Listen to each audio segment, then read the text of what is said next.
Bismillahirrahmanirrahim. Assalamualaikum warahmatullahi wabarakatuh. Alhamdulillahi wa kafa, wassalatu wassalamu ala nabiyihil mustafa wa ala alihi wa sahbihi wa manittaqa. Amma ba'd. Para pemirsa saya channel yang sama-sama dirahmati oleh Allah Subhanahu wa taala. Syekh Nawawi Al-Bantani mengungkapkan dalam bukunya Nasaihul Ibad, yastaqbilu ibnu Adam arba'an hubatin. Setiap anak cucu Adam akan menghadapi 4 perenggut. Yang dimaksud perenggut di sini adalah sesuatu yang menanti kita dan ingin mengambil sesuatu dalam diri setiap orang. Apa itu? Yang pertama, yantahibu malakul maut ruhahu. Malakul maut akan merenggut nyawa setiap anak cucu Adam. Pertanyaannya kemudian adalah, sejauh mana persiapan kita untuk menghadapi malakul maut? Bukankah Sayyidina Utsman bin Affan pernah mengatakan, ziaratul qabri fadilah walakin al-istidadu ilaih faridah.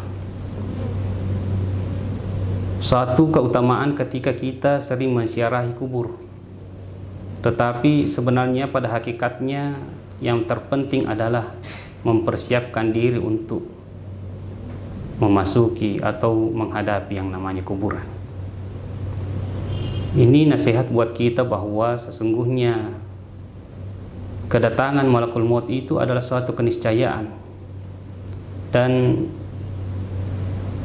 menjadi kewajiban bagi kita untuk mempersiapkan diri untuk menghadapi malakul maut. Olehnya itu, perbanyaklah amal soleh dalam kehidupan ini. Yang kedua, wa yantahibul warathatu malahu. Ahli waris yang tinggal di rumah kita akan merenggut harta yang kita miliki ketika kita sudah wafat. Jadi perenggut yang kedua adalah dari keluarga sendiri, yakni ahli waris kita. Apa yang dinanti dan akan diambil adalah harta warisan yang kita tinggalkan. Di sini ada hikmah yang terkandung. Ada 2 hal yang perlu kita perhatikan dalam menapaki kehidupan di dunia ini. Yang pertama, harta yang kita miliki harus dipelihara dengan baik.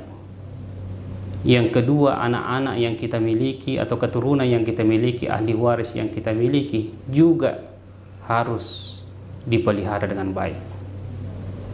Harta dipelihara dengan cara mengeluarkan zakatnya, mengeluarkan infaknya, mengetahui bahwa sesungguhnya harta yang Allah berikan kepada kita itu ada haknya orang lain. Tidak semua harus disimpan, ya. Tidak dikeluarkan apapun dari apa yang kita dapatkan. Tidak seperti itu.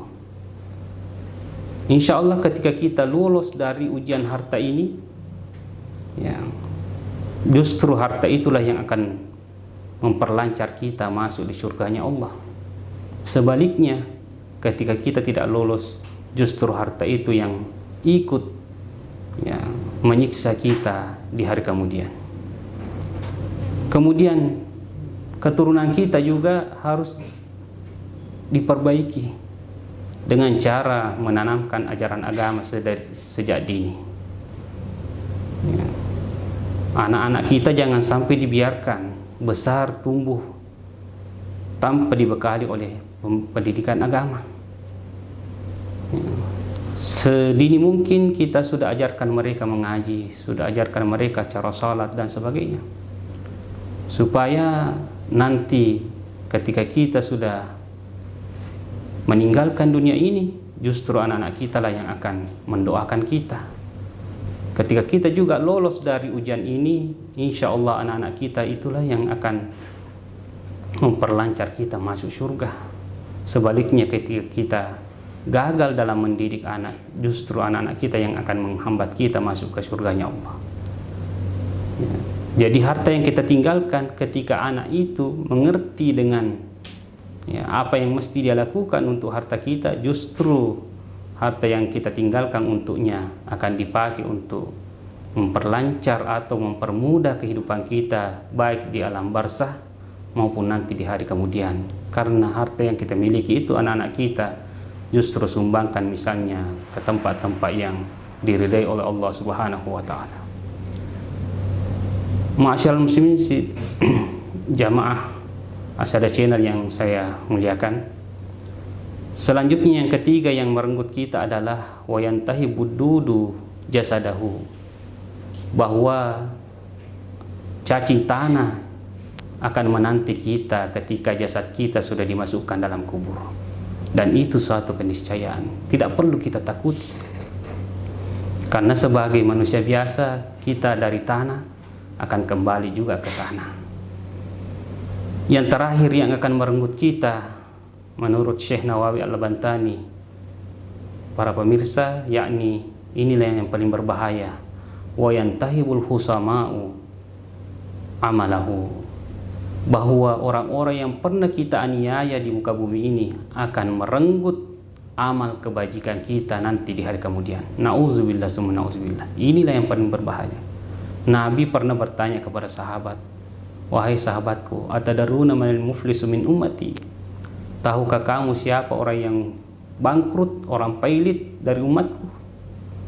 Sahabat menjawab bahwa ya Rasulullah, yang kami ketahui orang yang bangkrut itu adalah orang yang kehabisan harta. Pernah ada hartanya tapi di kemudian hari kehabisan. Nabi menjawab, wahai sahabatku, sesungguhnya orang yang bangkrut di antara umatku adalah mayyati yaumal qiyamah, orang yang nantinya datang di hari kemudian, bisolatihi dengan pahala salatnya, wasiyamihi dengan pahala puasanya, wa zakatihi bahkan dengan pahala zakatnya. Akan tetapi walakin kad syatama hadza, pernah menganiaya si anu, pernah memfitnah si anu, pernah mengalirkan darah si anu dan sebagainya.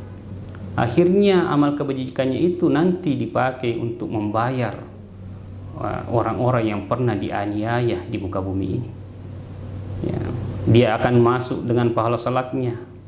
Lantas ada yang mengadu kepada Allah, ya Allah, inilah umatmu, inilah hambamu yang pernah menganiaya saya waktu di dunia, memukuli saya tanpa salah, karena melihat saya fisik saya lemah dan dia kuat. Akhirnya dia memukul saya tanpa ada kesalahan pada diri saya. Maka Allah mengatakan, ambillah pahalanya, salatnya. Masih tersisa pahala puasa dan zakatnya. Masih ada yang mengadu, ya Allah, inilah hambamu yang pernah memfitnah saya, mengadu domba saya. Akhirnya saya berkelahi dengan tetangga saya. Akhirnya Allah mengatakan, ambillah pahala puasanya. Masih tersisa pahala zakatnya. Masih ada yang mengadu, wahai Allah, inilah hambamu yang pernah mengalirkan darah saya, membunuh saya sehingga saya tewas, padahal pada saat itu saya tidak dalam posisi yang salah. Dia tidak berhak mengambil atau membunuh saya. Lalu Allah mengatakan, ambillah pahala zakatnya. Sudah habis amalannya, masih ada yang mengadu, ya Allah, inilah tetangga kebun saya dulu. Waktu saya berkebun, pagarnya selalu dipindahkan sehingga kebunnya menjadi luas, dan kebun saya menjadi sempit. Akhirnya Allah mengatakan, sudah habis amalnya. Kalau begitu, serahkan amal keburukanmu, biar dia yang tanggung masuk neraka. Nauzubillah summa nauzubillah. Inilah yang terjadi ketika kita menganiaya saudara-saudara kita di muka bumi ini. Makanya saudara-saudaraku, pemirsa Asada Channel, dua hal yang perlu kita perbaiki untuk menghadapi perenggut ini. Yang pertama, memperbaiki hablum minallah, penghambaan kita kepada Allah Subhanahu wa taala. dengan cara mengerjakan segala apa yang diperintahkan Allah dan menjauhi segala larangannya. Yang kedua, hablum minan nas, memperbaiki hubungan kita sesama manusia. Jangan sampai di muka bumi ini kita memiliki musuh, kita memiliki bersengketa dengan orang-orang yang ada di sekitar kita. Ini yang kita akan hindari sehingga kita selamat di dunia, lebih-lebih di akhirat kelak. Sekian, wabillahi taufiq was sa'adah. Wassalamualaikum warahmatullahi wabarakatuh.